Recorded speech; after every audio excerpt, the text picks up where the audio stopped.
फरवरी का महीना आज खत्म हो चुका है और मार्च का महीना अपने साथ कई बड़े बदलाव लेकर आ रहा है। इन बदलावों का असर सीधे तौर पर हर घर और हर व्यक्ति की जेब पर पड़ने वाला है। 1 मार्च 2025 से लागू होने वाले कुछ बड़े बदलावों में एलपीजी गैस सिलेंडर की कीमतों में बदलाव से लेकर बीमा प्रीमियम पेमेंट के तरीकों में बदलाव शामिल है। आइए जानते हैं इन बदलावों के बारे में। नमस्कार, मैं हूं अदिति शाह और आप देखना शुरू कर चुके हैं news nation digital. LPG gas cylinder की कीमतों में बदलाव।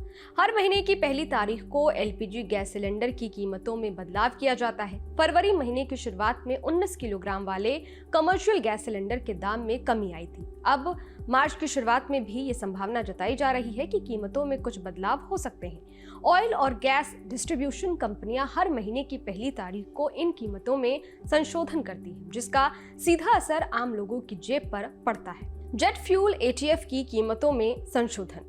दूसरा बदलाव एटीएफ की कीमतों में संशोधन को लेकर के है। हर महीने की पहली तारीख को जेट फ्यूल यानी एयर टरबाइन फ्यूल एटीएफ की कीमतों में भी बदलाव किया जाता है। 1 मार्च से भी जेट फ्यूल की कीमतों में संशोधन हो सकता है, जिसका असर हवाई यात्रा करने वाले यात्रियों की जेब पर पड़ेगा। यदि जेट फ्यूल की कीमतों में बढ़ोतरी होती है तो हवाई यात्रा के किराए में भी वृद्धि हो सकती है। यूपीआई से होगा इंश्योरेंस प्रीमियम का पेमेंट। अब इंश्योरेंस प्रीमियम का भुगतान करना और भी आसान होने जा रहा है।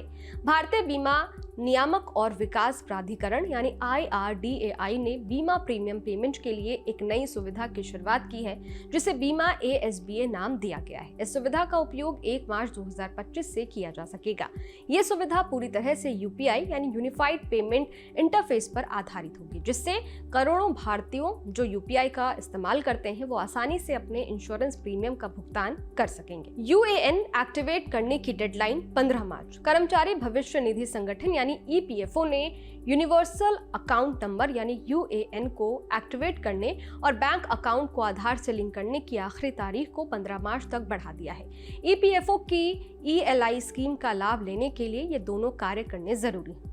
अगर आप अभी तक इस प्रक्रिया को पूरा नहीं कर पाए हैं तो ये आखिरी मौका है। म्यूचुअल फंड निवेशकों के लिए नॉमिनी नियम में बदलाव। सेबी ने म्यूचुअल फंड्स और डीमेट अकाउंट में नॉमिनेशन के नियमों में एक बड़ा बदलाव किया है।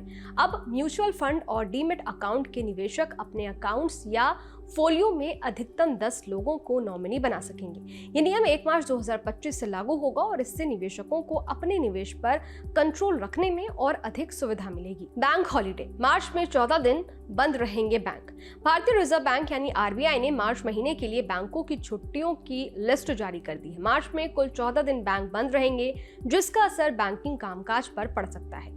अगर आपको मार्च में कोई भी बैंकिंग से जुड़ा काम है वो जरूरी है तो उसे करवा लें। आप पहले बैंकों की छुट्टियों की लिस्ट चेक कर लें ताकि किसी तरह की असुविधा का सामना आपको ना करना पड़े। बता दें कि मार्च 2025 से लागू होने वाले ये बदलाव सीधे तौर पर आम लोगों की जेब और जीवन शैली पर प्रभाव डाल सकते हैं, चाहे वो एलपीजी गैस सिलेंडर के दाम में बदलाव हो, जेट फ्यूल की कीमतों में संशोधन, इंश्योरेंस प्रीमियम पेमेंट के तरीके या फिर बैंक हॉलिडे। सभी का सीधा असर आपको महसूस होगा। इन बदलावों को समझकर पहले से तैयारी करना ही समझदारी होगी ताकि आप इन बदलावों से बेहतर तरीके से निपट सकें। इस वीडियो में फिलहाल इतना ही। इस वीडियो पर आपकी क्या राय है कमेंट बॉक्स में जरूर बताइएगा।